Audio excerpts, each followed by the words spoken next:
जानकी जीवन स्मरण जय जय राम पार्वती पते हर हर महादेव पुंडलीक वरदा हरि विठ्ठल श्री अनंतकोटी ब्रह्मांड नायक राजाधिराज सच्चिदानंद सद्गुरु श्री ब्रह्मचैतन्य महाराज की जय। श्री महाराजांच्या सेवेमध्ये दासबोधाची उजळणी पाहताना साधक लक्षण निरूपणांमध्ये आपण अशा ओव्यांपर्यंत येऊन पोहोचलो ज्या ओव्या सिद्ध लक्षणाच्याच वाटतात जणू। द्वैताचा तटका तोडिला भासाचा भास मोडिला, देही असोनी विदेह झाला या नाव साधक। जयास अखंड स्वरूप स्थिती, नाही देहाची अहंकृती, सकळ संदेह निवृत्ती या नाव साधक। पंचभूतांचा विस्तार जयासी वाटे स्वप्नाकार, निर्गुणी जयाचा निर्धार या नाव साधक। साधक दशेचा अभ्यास अंतर्बाह्य व्यापलेला आहे। आपण निरूपणात पाहिलं आहे की ध्यानाची किंवा नामस्मरणाची बैठक म्हणजेच साधकाचं जीवन नाही। तो जागृतावस्थेत आल्यापासून निद्रेच्या अधीन होईपर्यंत तो अखंड साधकच आहे। त्याच्यावरती विषयांचा मारा हा कायम होतच राहणार आहे। हा मारासुद्धा बाहेरून होतो असं आपल्याला वाटतं, पण आतून साथ असल्याशिवाय त्या माऱ्याचा परिणाम होत नाही।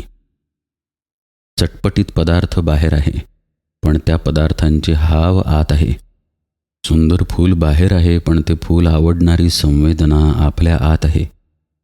ही संवेदना आत्म्यामधूनच उगम पावते, पण आत्मा या संवेदनेपासून अलिप्त राहतो। ही गोष्ट समजून उमजून जो आत्म्यापर्यंत जाण्याचा प्रयत्न करतो तो साधक आहे। आपण विषयाकार होतो म्हणजे नेमकं काय? समर्थ म्हणतायत, द्वैताचा तटका तोडला भासाचा भास मोडिला। हे द्वैत हा भास आपल्याला विषयामध्ये ढकलतो। असं पहा, आपण 10वीच्या वर्गात बसलो तर 10वीचा अभ्यास करणार, डॉक्टरकी शिकायला गेलो तर डॉक्टरकीचा अभ्यास करणार, इंजिनिअरिंग शिकायला गेलो तर त्याचा अभ्यास करणार। आधी आपण ठरवणार की काय शिकायचं आहे आणि मग त्या पद्धतीचा अभ्यास करणार। तशाच प्रकारे आधी द्वैत आलेला आहे, आधी भासाला आपण अधीन झालेलो आहे आणि मग विषयाकडे ढकललो गेलो आहे। देहामध्ये असणं हा दोष नाही, देहामध्ये असून देहालाच चिकटून राहणं हा परमार्थदृष्ट्या दोष आहे। सद्गुरूंनी सांगितलेलं आहे की तू म्हणजे देह नाहीस।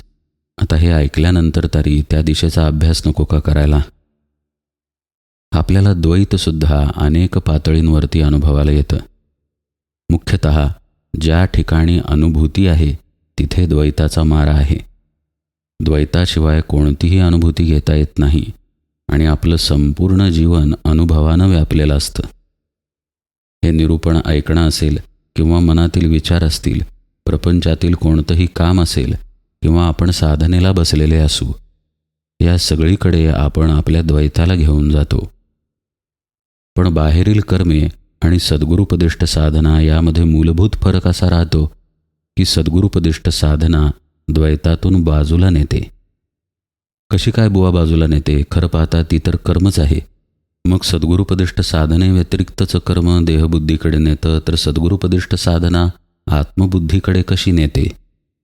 त्याचं मुख्य कारण आहेत सद्गुरू। कारण सद्गुरू आपल्याला आत्मबुद्धीतून ती साधना देतात, देहबुद्धीतून देत नाहीत।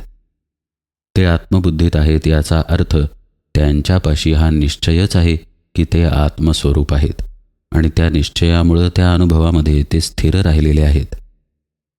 हा अनुभवच मुळात द्वैताचा अनुभव नाही। जो परमात्मा सर्वव्यापी आहे त्या परमात्म्याशी एकरूप होऊन राहिलेले सद्गुरू आपल्याला त्या परमात्म्याकडे जाण्याची वाट दाखवतात। साधकाच्या सापेक्ष पाहायचं झाल्यास इथं पहिल्यांदा हे द्वैत गेलं की मी साधना करत आहे। तो म्हणेल की महाराजांनी नाम दिलं, महाराजांनी ध्यानाला बसायला शिकवलं म्हणून मी ध्यान किंवा नाम करत आहे। किंवा तो असं म्हणेल की माझ्या सद्गुरूंना आवडतं म्हणून मी ध्यान करत आहे, नामस्मरण करत आहे। म्हणजे इथे त्या कर्मामधला कर्तेपणा आपोआपच गळून पडला। खरं पाहता हा कर्तेपणासुद्धा एकदम गळून पडणार नाही। आपल्या सगळ्यांनाच ही जाणीव आहे की मी नाम घेतो किंवा मी ध्यानाला बसतो, पण निदान त्या कर्माची सुरुवात सूक्ष्मतेमधून जी होते तिथे तरी ही जाणीव आहे की ही साधना आपल्याला कुणीतरी दिली आहे म्हणून आपण करत आहे, म्हणजे पूर्णपणे करते आपण नाही. आधी आपण पूर्ण करते नाही ही जाणीव जर मुरली तर नंतर आपण करते नाहीच ही जाणीव 100% मुरते. आणि अशा प्रकारे कर्मच खरं, पण साधना कर्मातून आपल्याला बाजूला काढते. सद्गुरुपदिष्ट साधनेचं आणखी एक वैशिष्ट्य म्हणजे आपलं म्हणून जे अस्तित्व आपण अनुभवतो ते मुख्यतः देह, मन, बुद्धी, चित्त आणि अहंकार या स्वरूपानं अनुभवतो. पण हे सर्व काही एका आत्मसत्तेवरती आधारलेलं आहे. त्या आत्मसत्तेला कुठल्याही अवस्थेची जरुरी नाही, कुठल्याही काळाचं बंधन नाही. देहाची कोणतीही अवस्था त्या आत्मसत्तेवरती प्रभाव पाडू शकत नाही. ही जी आत्मसत्ता आहे ती कायमस्वरूपी जागृत आहे आणि हे उपनिषदांपासून सर्व ग्रंथांमध्ये नमूद केलेलं आहे.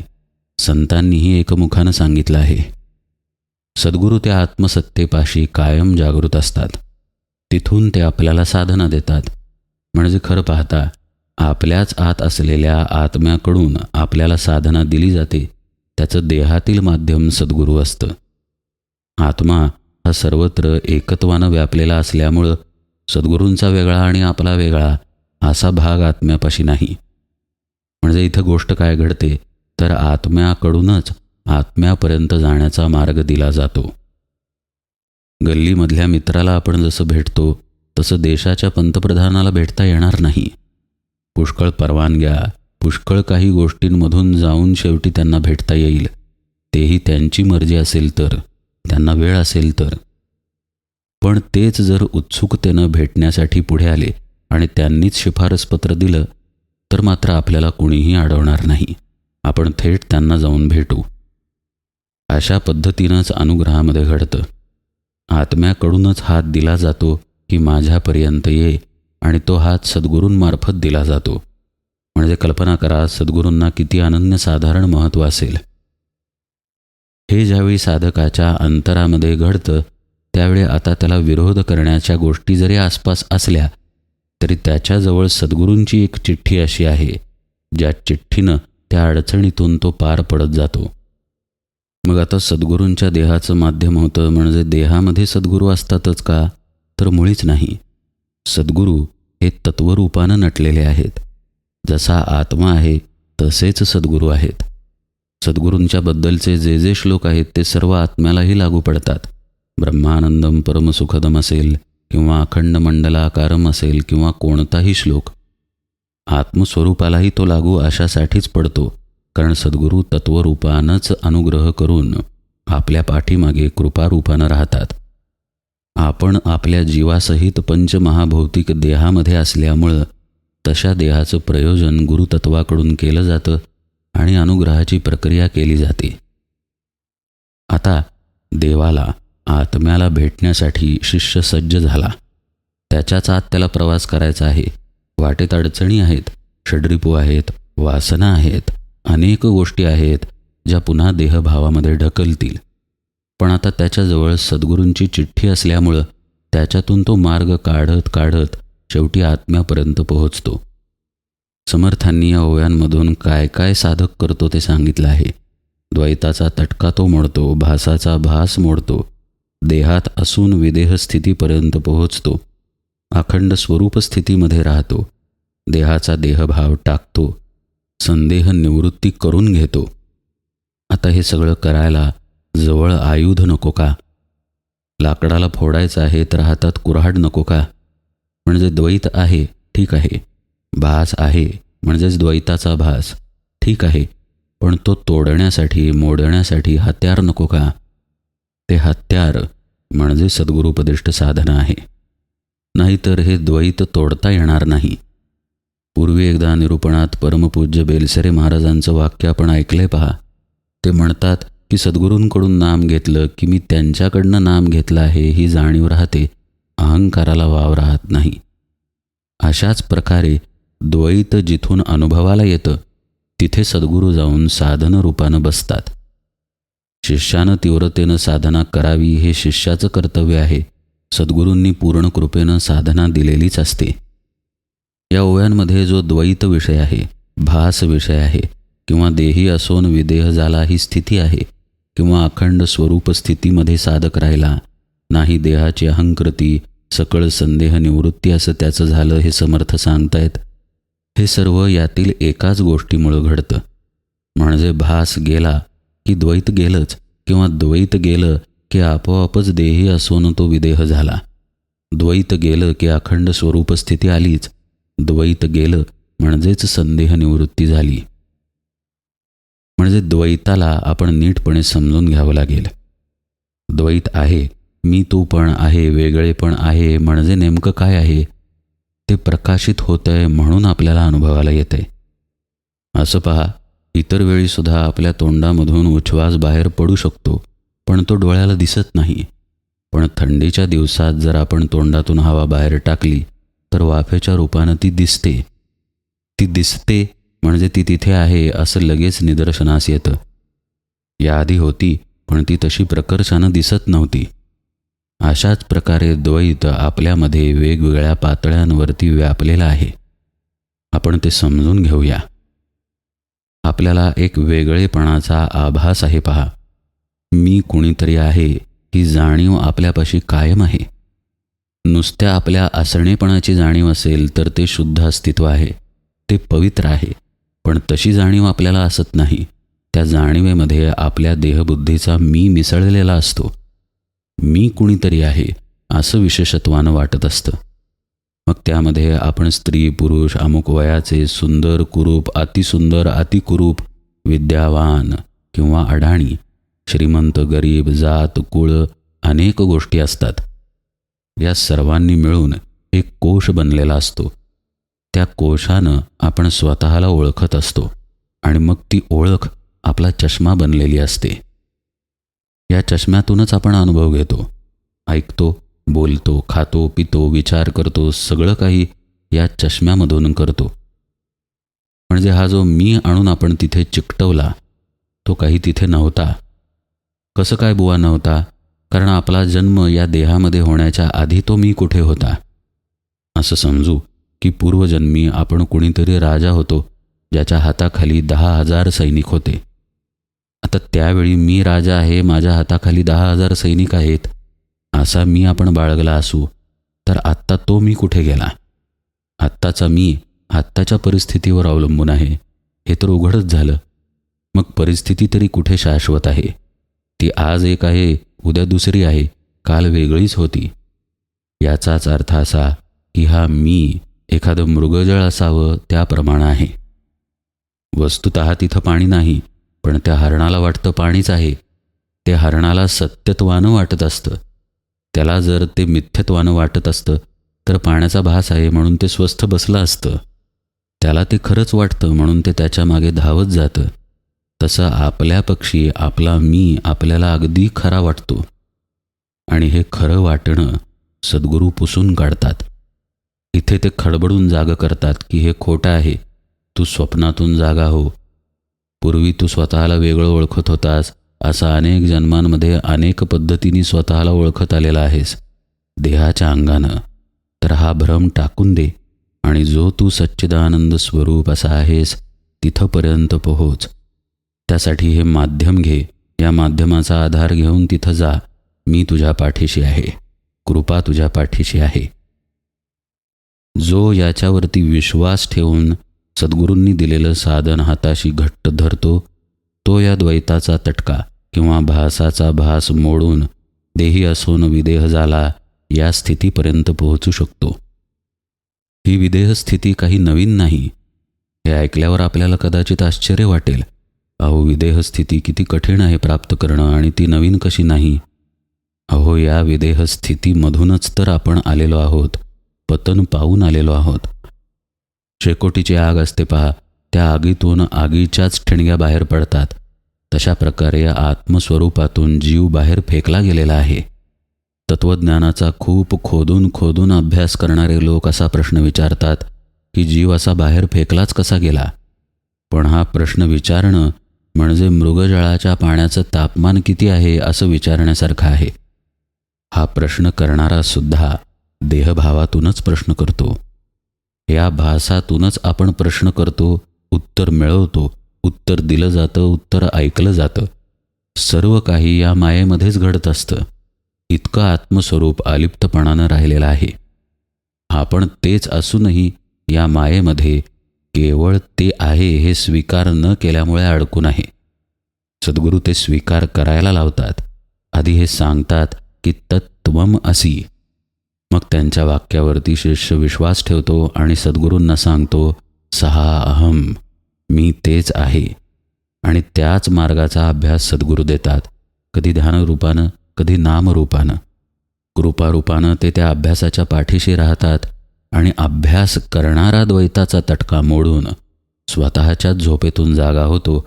आणि जाग आल्यानंतर जसं कळावं की स्वप्न खोटंच आहे, तसं द्वैत, भास याचं अस्तित्वच राहत नाही. समर्थ म्हणतात, स्वप्नी भये जे वाटले ते जागृतीस नाही आले, सकळ मिथ्या निर्धारिले या नाव साधक. मायेचे जे प्रत्यक्षपण जनास वाटे हे प्रमाण स्वानुभवे अप्रमाण साधके केले. अशा प्रकारे जीवाला जे मायेचं स्वप्न पडलेलं आहे त्यातून त्याला तो केवळ आणि केवळ सद्गुरू कृपेनं बाहेर काढतो आणि खऱ्या अर्थानं जागा होतो. समर्थ जे म्हणतात, पंचभूतांचा विस्तार जयासी वाटे स्वप्नाकार, ही पण एक अवस्था नाही का? माया जर खोटी आहे हे कळलं तर त्याचा त्याग झालाच की, कुठे दूर जायची गरज नाही. परवाच 26 जानेवारी झाली. 26 जानेवारीला दिल्लीमध्ये परेड होते. परेडमध्ये मिलिटरी टँक्स किंवा सैनिक शिस्तीमध्ये जात असतात. त्यांच्या हातामध्ये हत्यार असतंच की. त्या हत्यारांना आपण घाबरतो का? परेड पाहणारा मनुष्य स्वस्थ खुर्चीमध्ये बसून पंख्यानं वारं घेत असतो आणि परेड पाहत असतो. कारण माहीत आहे की त्याचा धोका आत्ता नाही. ते हत्यार चालवलं जाणारच नाही. हत्यार आहे पण निष्क्रिय आहे आत्ता तरी. तशा पद्धतीनं मायेला ओळखलं की माया निष्क्रिय ठरते. माया निष्क्रिय ठरल्यानंतर मायेचा त्याग त्याच क्षणी झाला. त्याला त्याचा पंचभौतिक देह सोडून कुठे जावं लागत नाही. तो मग देही असोन विदेह होतो. कारण ज्या साधनांनी माया अनुभवाला येते ती साधनच त्यानं खाली ठेवलेली असतात. द्वैत जातं, भास जातो, किंवा आपण मगाशी एक उदाहरण पाहिलं, तोंडातून बाहेर येणाऱ्या वाफा. आता आपण थंडीतच नसू तर ती वाफ दिसेल का? तसं जर मनपणावर नसेल तर द्वैत उमटणार कुठे? त्या साधकानं देह धारण केलेला आहे म्हणून कुणी त्याला स्पर्श करेल, तो अन्न सेवन करेल, मी आलो आहे, तू कुठे आहेस, असं दुसऱ्याबद्दल तो बोलेलही. पण जिथे मनच नाही तिथे द्वैताचा प्रकाशच पडत नाही. त्यामुळं खोट्या हत्याराबरोबर लहान मुलांनी जसं खेळावं तसं तो द्वैताशी, भासाशी खेळतो. श्री महाराज जे सुबोधामध्ये म्हणतात, खेळा ऐसा प्रपंच मानावा, असं त्याचं होऊन जातं. ही अवस्थाच समर्थ या ओळीत सांगतात, द्वैताचा तटका तोडिला, भासाचा भास मोडिला, देही असोनी विदेह झाला या नाव साधक. आता कुठेतरी नाही म्हणजे तो कुठेतरी असणार ना, मग तो स्वरूपाच्या ठिकाणी असतो. म्हणूनच समर्थ म्हणतात, जयास अखंड स्वरूप स्थिती नाही देहाची अहंकृती. त्याच ठिकाणी तो कायम स्थिर राहतो, स्वरूपाच्या ठिकाणी. आणि म्हणून हा सगळा भास तो तोडू शकलेला असतो. म्हणजे पहा, ज्या अभ्यासानं भास तोडायचा तो भास तुटला की त्याच अभ्यासामध्ये रमून राहायचं, अशी साधक दशा आहे. पुन्हा भासामध्ये यायचं नाही. म्हणून समर्थ शब्द वापरतात, सकळ संदेह निवृत्ती. ही संदेह निवृत्ती म्हणजेच द्वैत टाकणं आहे, भासाचा भास मोडणं आहे किंवा देहबुद्धी टाकणं आहे. हे कायम स्वरूपी त्याची घडत राहते, म्हणून तो साधक आहे. हाच निर्धार ते पुढेही सांगतात, पंचभूतांचा विस्तार जयासी वाटे स्वप्नाकार, निर्गुणी जयाचा निर्धार या नाव साधक. निर्गुणी म्हणजे पुन्हा आत्मस्वरूपापाशीच. आत्मस्वरूपापाशी जर निर्धार असेल तर पंचभूतांचा विस्तार स्वप्नाकार वाटणार नाही का? लक्षात घ्या, आपल्या मनामुळंच पंचमहाभूतांचा विस्तार खरा वाटत राहतो. स्थूल रूपानं तो खरा आहे, पण तो आपण आपल्याला लावून घेतो. आपला मी तिथे आपण गुंतवून ठेवतो, तो मनाच्या धाग्यानं. सद्गुरुपदिष्ठ साधनेत राहिल्यानं ज्याचा हा मनाचा धागा जळून खाक झाला, त्याला पंचमहाभूते असूनही त्याचा विस्तार असूनही त्याची बाधा होत नाही. तिथे त्याचा मी जाऊन चिकटत नाही. मग मी मोकळा राहतो का? तर नाही, मी निर्गुणाच्या ठिकाणी निर्धारानं राहतो, हे समर्थ सांगतायत. आणि असा निर्धार ठेवत गेल्यानं कालांतरानं देहबुद्धीचं स्वप्न भंग पावतं. कल्पना करा, आपण गाढ निद्रेत आहे, स्वप्नही पाहत आहे, कुणीतरी हलवून आपल्याला जाग करत आहे. किंचितसे आपण जागे होतो, जाऊ दे म्हणून पुन्हा झोपी जातो. पुन्हा जाग करण्याचा प्रयत्न केला जातो, पुन्हा आपण थोडे जागे होतो, कूस बदलतो, परत झोपी जातो. असं करत करत वैतागून का होईना 5 मिनिटांनी आपण जागे होतो, डोळे उघडून उठून बसतो. तसं सद्गुरू आपल्याला पुन्हा पुन्हा जाग करत राहतात. हे देहरूपानं करत नाहीत. त्या जागृतीसाठी त्यांनी साधना दिलेली असते. जो ती साधना दृढ धरतो तो अशाच पद्धतीनं स्वतःला कायम जाग करण्याचा अभ्यास करत राहतो आणि हा अभ्यास त्याला जागृतीमध्ये नेतो. ही खरी आत्म्याच्या ठिकाणी आलेली जागृती असते. त्या जागृतीनं सर्व भासात्मक माया असूनही मिथ्या ठरते आणि मग त्याचा स्पर्श साधकाला होत नाही. हेच लोकांच्या दृष्टीनं मायेचं असलेलं प्रत्यक्षपण स्वानुभवानं अप्रमाण करणं आहे. मायेचे जे प्रत्यक्षपण जणास वाटे हे प्रमाण स्वानुभवे अप्रमाण साधके केले. या सगळ्याचा पाया सद्गुरू आहेत, हे कदापि विसरता कामा नये. पुन्हा समर्थ झोपेचंच उदाहरण देतात. निद्रा सांडूनी चैरा झाला, तो स्वप्नभयापासून सुटला, माया सांडून तैसा गेला साधक स्वरूपी. झोपेतून जाग आल्यानंतर स्वप्नामध्ये ज्या गोष्टीचं भय वाटत होतं ते भय ज्याप्रमाणे राहत नाही, त्या पद्धतीनंच आत्मजागृती आली की साधकाला मायेची बाधा राहत नाही. तीच गोष्ट वेगवेगळ्या प्रकारे समर्थ सांगतात, पण त्यातील सूक्ष्म भागही सांगतात की कशा पद्धतीनं हा अभ्यासही आपल्यापाशीच आहे आणि मायेत सापडणारी वृत्तीसुद्धा आपल्यापाशीच आहे. जवळजवळच आहेत शत्रू आणि मित्र. मित्राला जो प्रयत्नपूर्वक धरून ठेवतो तो साधक, शत्रूला जो ओळखतो आणि शत्रूपासून दूर राहतो तो साधक. पुढे समर्थ आता काय म्हणतात या समासात, तो भाग आपण यथावकाश उजळणीमध्ये पाहूया. आज इथेच निरूपण सेवेला विराम देतो. जानकी जीवन स्मरण जय जय राम.